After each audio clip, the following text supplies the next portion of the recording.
Lazarus dies. A man named Lazarus was sick. He was from Bethany, the village where Mary and her sister Martha lived. Mary would later pour perfume on the Lord. She would also wipe Jesus' feet with her hair. It was her brother Lazarus who was sick in bed, so the sisters sent a message to Jesus.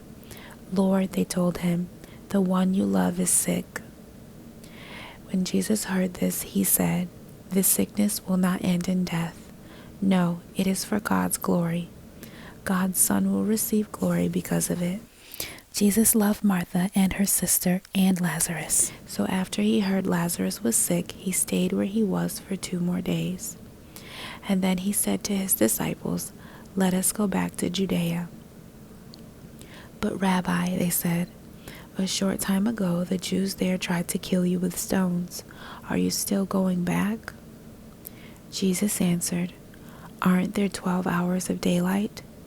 Anyone who walks during the day won't trip and fall. They can see because of this world's light. But when they walk at night, they'll trip and fall. They have no light." After he said this, Jesus went on speaking to them. "Our friend Lazarus has fallen asleep," he said, "but I am going there to wake him up." His disciples replied, "Lord, if he's sleeping, he will get better." Jesus had been speaking about the death of Lazarus, but his disciples thought he meant natural sleep. So then he told them plainly, "Lazarus is dead. For your benefit, I am glad I was not there. Now you will believe, but let us go to him." Then Thomas, who was also called Didymus, spoke to the rest of the disciples. "Let us go also," he said. "Then we can die with Jesus." Jesus comforts the sisters of Lazarus.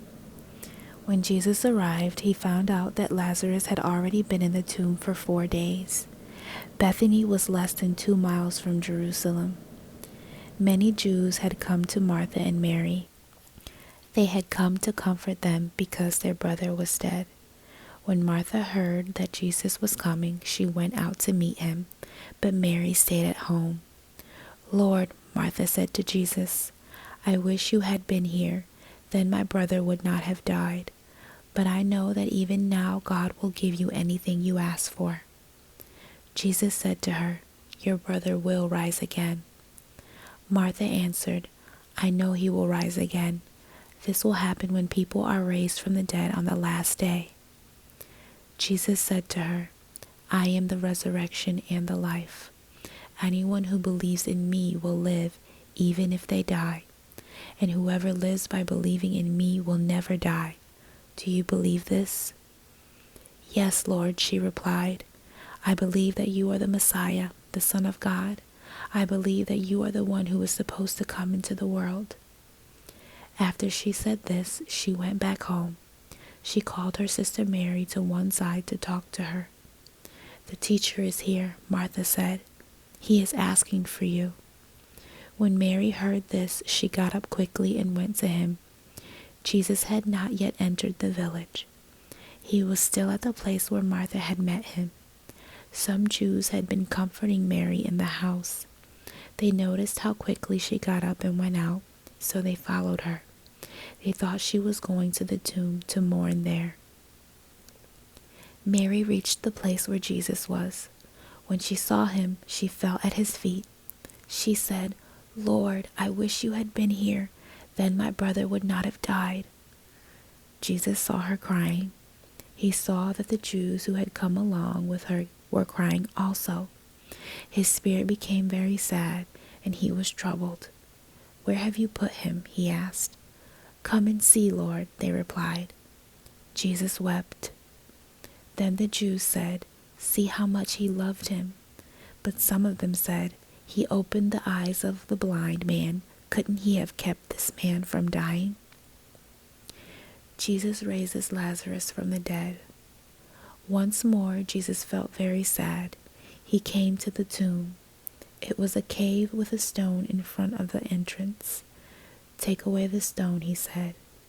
"But Lord," said Martha, the sister of the dead man, "by this time there is a bad smell. Lazarus has been in the tomb for 4 days. Then Jesus said, "Didn't I tell you that if you believe, you will see God's glory?" So they took away the stone. Then Jesus looked up.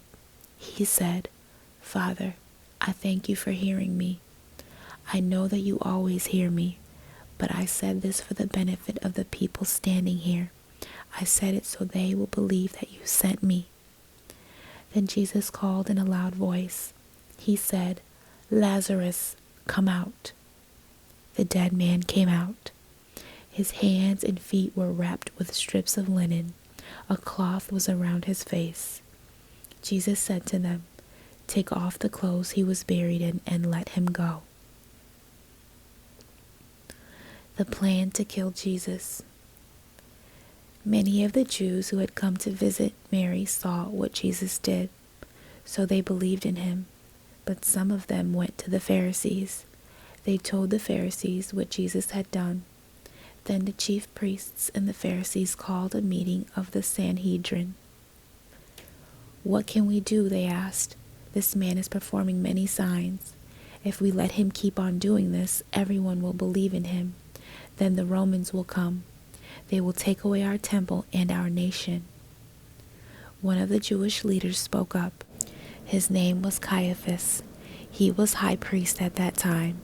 He said, "You don't know anything at all. You don't realize what is good for you. It is better if one man dies for the people than if the whole nation is destroyed." He did not say this on his own because he was high priest at that time. He prophesied that Jesus would die for the Jewish nation. He also prophesied that Jesus would die for God's children scattered everywhere. He would die to bring them together and make them one. So from that day on, the Jewish rulers planned to kill Jesus. Jesus no longer moved around openly among the people of Judea. Instead, he went away to an area near the desert. He went to a village called Ephraim. There, he stayed with his disciples. It was almost time for the Jewish Passover feast. Many people went up from the country to Jerusalem. They went there for the special washing that would make them pure before the Passover feast. They kept looking for Jesus as they stood in the temple courtyard. They asked one another, "What do you think? Isn't he coming to the feast at all?" But the chief priests and the Pharisees had given orders. They had commanded anyone who found out where Jesus was staying to report it. Then they could arrest him.